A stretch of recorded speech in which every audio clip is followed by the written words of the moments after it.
Paz y bien.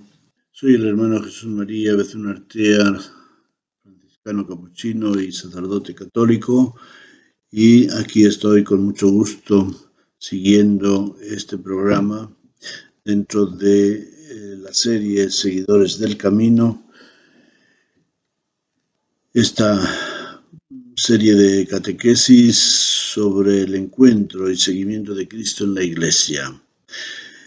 Les he hablado en las últimas catequesis sobre la reconciliación y tenemos otro sacramento que también se llama sacramento de sanación, que es la unción de enfermos.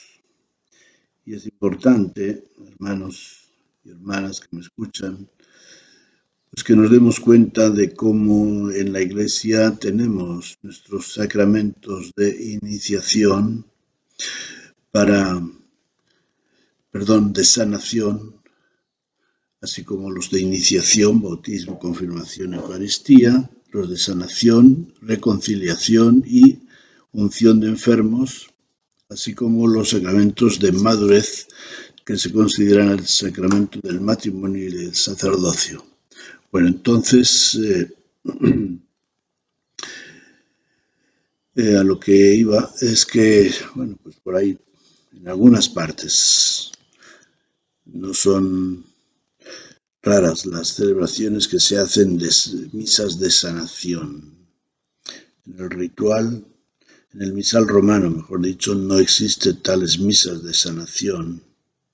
Quiere decir que no están oficialmente reconocidas por la jerarquía y por nuestra liturgia. ¿Por qué? Porque tenemos estos dos sacramentos, reconciliación y unción de enfermos, que son sacramentos de sanación. Y estos son los sacramentos que Cristo nos ha encomendado, y como vamos a ver luego, Jesucristo enviaba a los discípulos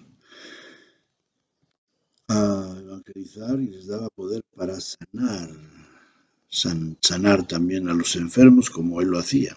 Entonces la Iglesia tiene esa facultad, y de hecho la unción de enfermos, de lo que vamos a hablar ahora, nos lo dice claramente Santiago, que es el texto más importante que tenemos para hablar de la unción de enfermos, donde da la prioridad a la sanación del cuerpo. Fíjense, en el capítulo 1, capítulo 5, versículo 13, dice: ¿Sufre alguno de ustedes? Ore. ¿Está alegre? Entone himnos. ¿Ha caído enfermo alguno de ustedes? Llame a los presbíteros de la iglesia para que oren sobre él y le unjan con óleo en nombre del Señor. La oración hecha con fe salvará al enfermo. El Señor le restablecerá y le serán perdonados los pecados que hubiera cometido. Entonces, lo principal de este sacramento, unción de enfermos, es la sanación física del enfermo, también el perdón de los pecados.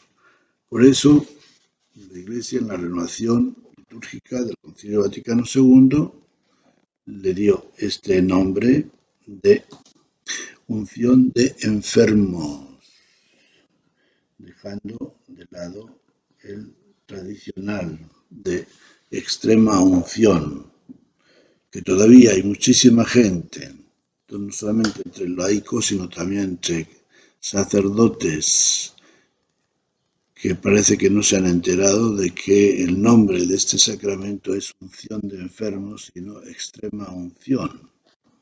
Bueno, leemos en el Catecismo de la Iglesia lo siguiente: con la sagrada unción de los enfermos y con la oración de los presbíteros, toda la Iglesia entera encomienda a los enfermos al Señor sufriente y glorificado, para que los alivie y los salve. Incluso los anima a unirse libremente a la pasión y muerte de Cristo y contribuir así al bien del pueblo de Dios. Bien, pero fíjense, lo primero, la Iglesia encomienda a los enfermos al Señor para que los alivie de sus dolores, de su enfermedad, y luego, y los salve. Ahí se refiere pues a la gracia espiritual que confiere el sacramento también por medio del perdón de los pecados. Pero primero para que los alivie en sus dolores. Puede ser que no los cure del todo, sino que simplemente los alivie. Y pues yo la verdad que he visto de todo. Y se da, estas experiencias se dan a través del sacramento de la unción de enfermos. Por medio de esta explicación podemos descubrir que la espiritualidad de este sacramento está conectada a la pasión de Cristo. Dice que los anima a unirse libremente a la pasión y muerte de Cristo. Está conectada pues también al misterio de la comunión de los santos que el Papa Pío XII describió en su encíclica sobre el cuerpo de Cristo, el cuerpo místico de Cristo, diciendo que con nuestra oración y sacrificios personales podemos tener una influencia muy positiva en la salvación de muchos. Él llega a decir que puede depender de nuestras oraciones y sacrificios la salvación de muchos. Salvación. Es decir, que esa persona acoja la salvación, se convierta, vuelva su mirada, su corazón hacia Dios. Bueno, son palabras muy importantes, muy fuertes. Los enfermos, por tanto, confortados con la fuerza de la gracia y de los sacramentos, entran en el grupo de quienes juegan un papel activo en el ministerio de la Iglesia. Y por otra parte, ellos son también objeto de la atención y cuidado espiritual de la comunidad eclesial. Por esta razón se está promoviendo el ministerio de la atención a los enfermos en sus propias casas, cuando no pueden participar personalmente en las celebraciones comunitarias. A este fin se ha instituido el ministerio de los ministros extraordinarios de la Eucaristía y también periódicamente se administra el sacramento de la reconciliación, en algunas parroquias más, en otras menos, en algunas una vez al año, en otras con más frecuencia, para casos especiales en los que el enfermo no puede confesarse por sufrir un accidente o porque ya no está consciente, el sacramento de la unción le ofrece la oportunidad del perdón de sus pecados. Es decir, que la unción se puede administrar a una persona aunque esté inconsciente, de forma semejante a lo que él podría hacer con el sacramento de la reconciliación.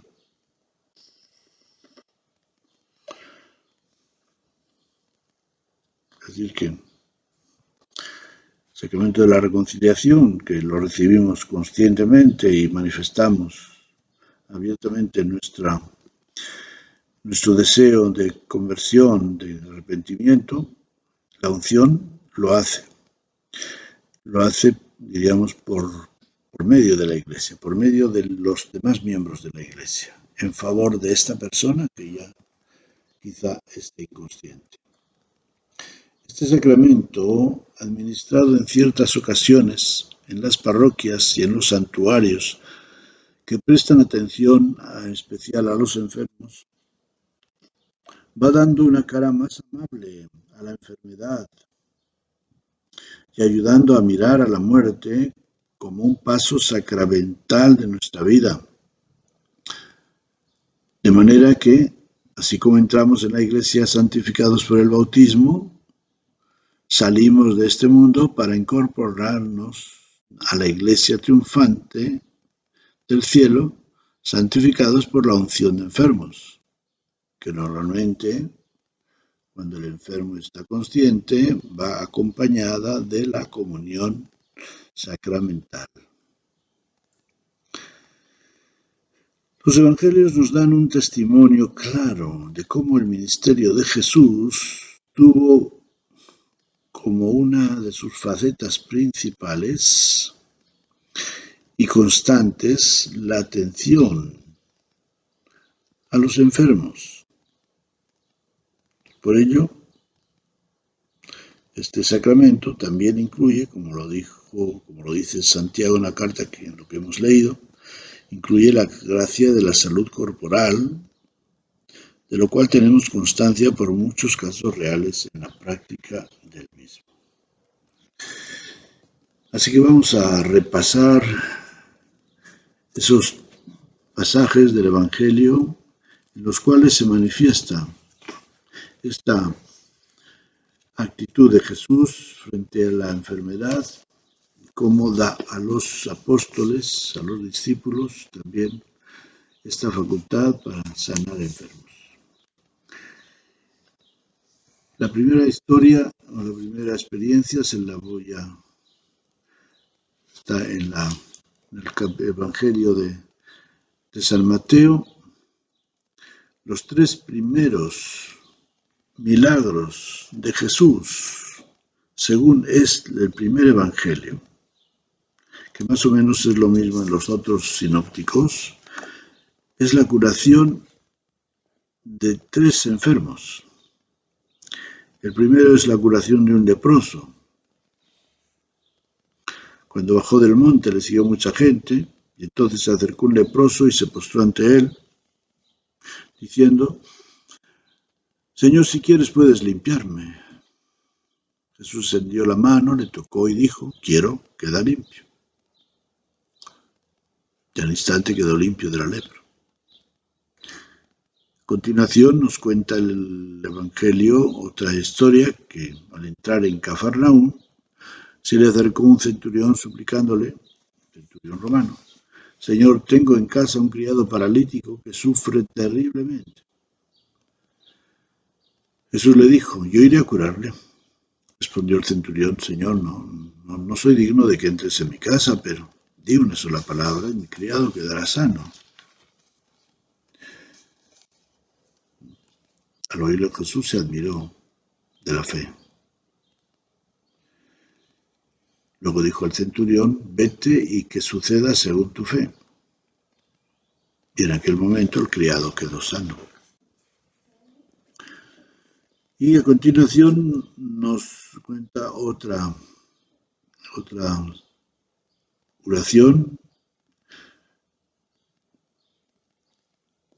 que tiene un carácter especial porque es la suegra de Pedro.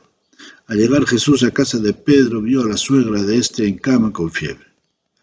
Le tomó de la mano y le desapareció la fiebre. Entonces se levantó y se puso a servirle. Un relato muy breve, pero que tiene una serie de detalles muy interesantes, muy bonitos. Jesucristo le tomó de la mano y le desapareció la fiebre. Ella entonces se levantó y se puso a servirle. Qué importante son estos detalles con los enfermos. Le tomó la mano.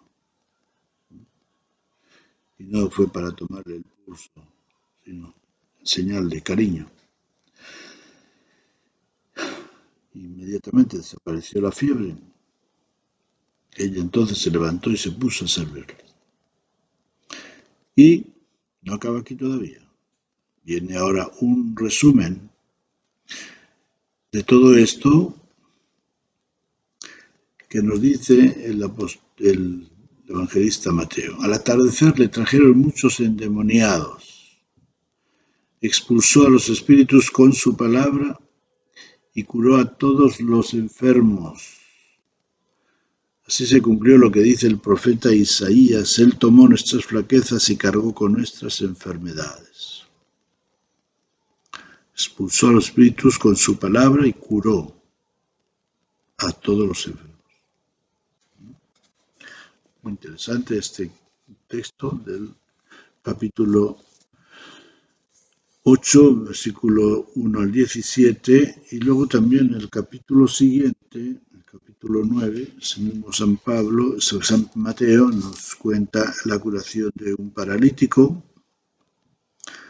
el paralítico que es descolgado, y que aquí sí aparece pues, completo, digamos, el sacramento de la unción de enfermos, porque primeramente le dice al paralítico, tus pecados te son perdonados. Y luego, a continuación, ante la admiración y escándalo de muchos, Jesús le dice, pues, ¿qué es más fácil? ¿Decir tus pecados quedan perdonados o decir levántate y anda? Difícil pregunta, ¿no? Para un hombre. Para un ser humano, pues, ninguno de los dos. Pero para lo que viene a decir Jesús, para Él, que es el Hijo de Dios, tiene poder de perdonar los pecados, tiene poder de dar la salud. Entonces se volvió al paralítico y le dijo, levántate, toma tu camilla y vete a tu casa. Bueno, ese es el sacramento de la reconciliación, de la unción de enfermos. La reconciliación espiritual y la sanación física. Luego tenemos el segundo Evangelio de Marcos, en el capítulo 6. Vamos a ver lo que les dice Jesús. Capítulo 6, versículos 7 al 13. Un capítulo bastante largo en el Evangelio de Marcos. Dice, llamó a los 12 a quienes comenzó a enviar de dos en dos, dándoles poder sobre los espíritus inmundos. Les ordenó que no tomaran nada para el camino, que calzaran sandalias, pero que no llevaran 2 túnicas, y les dijo, cualquier casa en que entréis, quedaos en ella hasta que marchéis de allí. Ellos marcharon y predicaban la conversión. Expulsaban muchos demonios, ungían con aceite a muchos enfermos y los curaban. Expulsaban muchos demonios. Entonces aquí está la liberación espiritual. Y a continuación dice, ungían con aceite a muchos enfermos y los curaban. Ahí está. Sacramento de la unción de enfermos y la subsecuente curación. O sea que Jesús da a este sacramento la fuerza espiritual divina para sanar. Quizá en muchas ocasiones nos falte la fe a la hora de administrarlo, para saber que sí, que Dios quiere. La sanación y la salud, tanto física como espiritual. Y finalmente, en el último capítulo del Evangelio de Marcos, el capítulo 16, al despedirse Jesús de los apóstoles para ir al cielo, les dice, a los que crean les acompañarán estas señales, expulsarán demonios en mi nombre, hablarán en lenguas nuevas, agarrarán serpientes con sus manos, y aunque beban veneno, no les hará daño. Impondrán las manos sobre los enfermos y estos se pondrán bien. Impondrán las manos. También es un signo del sacramento de la unción. Imponer la mano, sacerdote sobre la cabeza del enfermo. Un signo pues muy litúrgico y muy religioso, del imponer las manos, que se da con mucha frecuencia en distintos ritos y sacramentos, que es como una invocación del Espíritu Santo sobre esa persona. Bien, y luego tenemos el Evangelio de Lucas, en el capítulo 6, versículo 17 al 19, nos habla de distintas curaciones. Vamos a ver. Dice: bajando después con ellos, se detuvo en un llano donde estaban muchos de sus discípulos y un gran gentío de toda Judea y Jerusalén y del litoral de Tiro y Sidón, que habían venido para escucharle y ser curados de sus enfermedades. Habían venido para escucharle y ser curados de sus enfermedades. Los que eran atormentados por espíritus inmundos quedaban curados, y toda la gente quería tocarle porque salía de él una fuerza que curaba a todos. Hermoso. Eso. Pues esta facultad y esta gracia se le ha dado Dios Jesucristo a la Iglesia a través de este sacramento de unción de enfermos. A continuación tenemos el texto que ya he leído al principio, el texto de Santiago, capítulo 5, versículo 13 al 20, no he leído todo, he leído hasta el versículo 15, creo. Luego sigue diciendo: reconoced pues los pecados entre vosotros y orad unos por otros para que sanéis. Fíjense, sanación, aquí está. Orad unos por otros para que sanéis. Mucho puede la oración insistente del justo. Hermanos míos, si alguno de vosotros se desvía de la verdad y otro le convierte, sepa que el que convierte a un pecador, de su extravío se salvará de la muerte y obtendrá el perdón de muchos pecados. Bueno, interesante estos versículos, pues ratificando la importancia de nuestra labor evangelizadora, en la medida que el Señor nos dé a cada uno la gracia. No metamos la gracia de Dios dentro de unos moldes humanos, aunque sean religiosos. Todos esos moldes, como son los sacramentos, son medios que realmente nos garantizan, si se cumplen las condiciones, de parte del que recibe y de parte del que lo administra, garantizan la gracia de Dios, según la naturaleza de cada sacramento, pero no está sujeto a eso. Por eso hemos de tener una mente amplia, abierta, a saber que Dios no va a limitar su salvación, su gracia, a los sacramentos. Fíjense bien en la palabra limitar.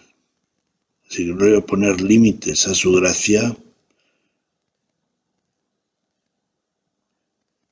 a través de los sacramentos. Los sacramentos son signos eficaces, por medio de los cuales la Iglesia, en nombre de Dios, confiere la gracia según el sacramento, pero no agota ni mucho menos la acción de Dios. ¿Por qué? Porque la Iglesia no puede llegar a todos, ni a todas las circunstancias, ni a todos los rincones del mundo, aunque hayan sido evangelizados todos los países, pero ¿cuántos han perdido el contacto con la Iglesia? Y hoy día, ¿cuántos mueren sin los sacramentos? Sin embargo, cuando hay un corazón sincero, arrepentido, que desea estar en comunión con Dios, Dios ahí actúa.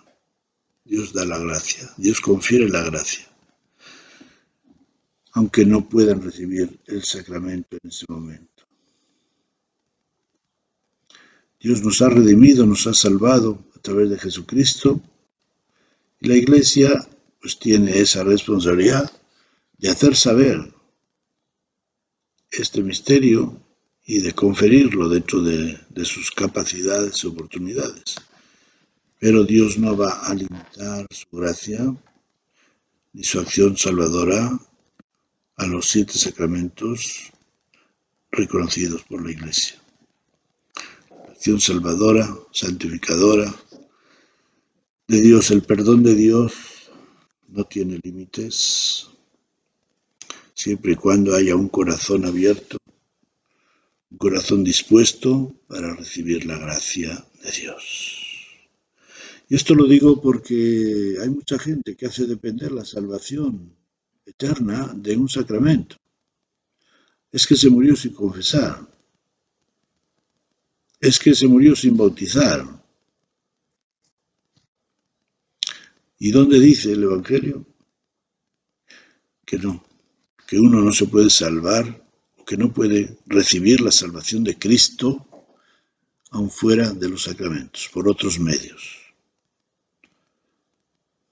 Sí, el Evangelio de Mateo, si no recuerdo mal, dice palabras un poco fuertes, ¿verdad?, sobre el particular. En el versículo 16 del capítulo 16 de San Marcos, el que cree y se bautice salvará, pero el que no crea se condenará. El que no crea se condenará. Tanto esa creencia como esa condenación, pues no las podemos interpretar de una manera así fundamentalista, de una manera así muy rigurosa y como diciendo, a ver, ¿qué es lo que va a creer? El misterio de la Santísima Trinidad, ¿qué es lo que va a creer en la salvación de Cristo? ¿Qué es? Y esa condenación, ¿a qué se refiere? Se refiere a la vida, se refiere a la muerte. Son expresiones que las tenemos que entender dentro del misterio de la misericordia de Dios. Y que Dios quiere que todos los hombres se salven. Esto también es palabra de Dios, lo dice San Pablo. Entonces una palabra no puede contradecir a otra. ¿Con cuál nos vamos a quedar? Pues siempre con la más favorable, obviamente. ¿Por qué? Porque Dios es un Dios de misericordia, un Dios de infinita misericordia. Y si nosotros no querríamos que nadie sufriera, y mucha gente se escandaliza de lo que sufre el mundo, ¿por qué? Porque aunque no sean creyentes, pero tienen sentimientos humanos, y queremos que la gente sea feliz. Entonces, ¿cuánto más Dios? Por eso Dios quiere que todos se salven. Esa persona que no ha podido escuchar la palabra de Dios, o que no ha podido asumir la palabra de Dios, quizá porque se la han proclamado de una manera poco aceptable, Dios tendrá sus medios para iluminar el corazón de esas personas y entrar en ellas. Entonces siempre hemos de tener, nosotros como cristianos, siempre hemos de tener una gran apertura, y lo último que podemos pensar, que no lo debemos pensar de nadie, es que se vaya a condenar. Muchos preguntan, ¿y Judas? ¿Qué dice la Iglesia? No ha dicho nada. ¿Por qué? A pesar de que la tradición de la Iglesia ha dicho que es un misterio de iniquidad, pero precisamente al decir que es un misterio es algo que no lo podemos entender, cómo el mal actúa en una persona que es discípulo de Jesús. ¿Y qué significa esa muerte de Judas que se ahorca? ¿Es un signo de desesperación, de creer que Dios no le iba a perdonar, o es una manera de imponerse a sí mismo el castigo por el pecado que ha cometido? Si Jesús perdonó a Pedro por negarlo, ¿no habría perdonado a Judas por haberlo entregado? Tenemos que pensar que sí, porque la misericordia de Dios no tiene límites. Bueno, pues, queridos hermanos, amigos, ojalá que estas reflexiones nos ayuden a vivir nuestra vida en una amplitud de misericordia, confiando siempre en la misericordia de Dios y siendo también nosotros misericordiosos. Paz y bien.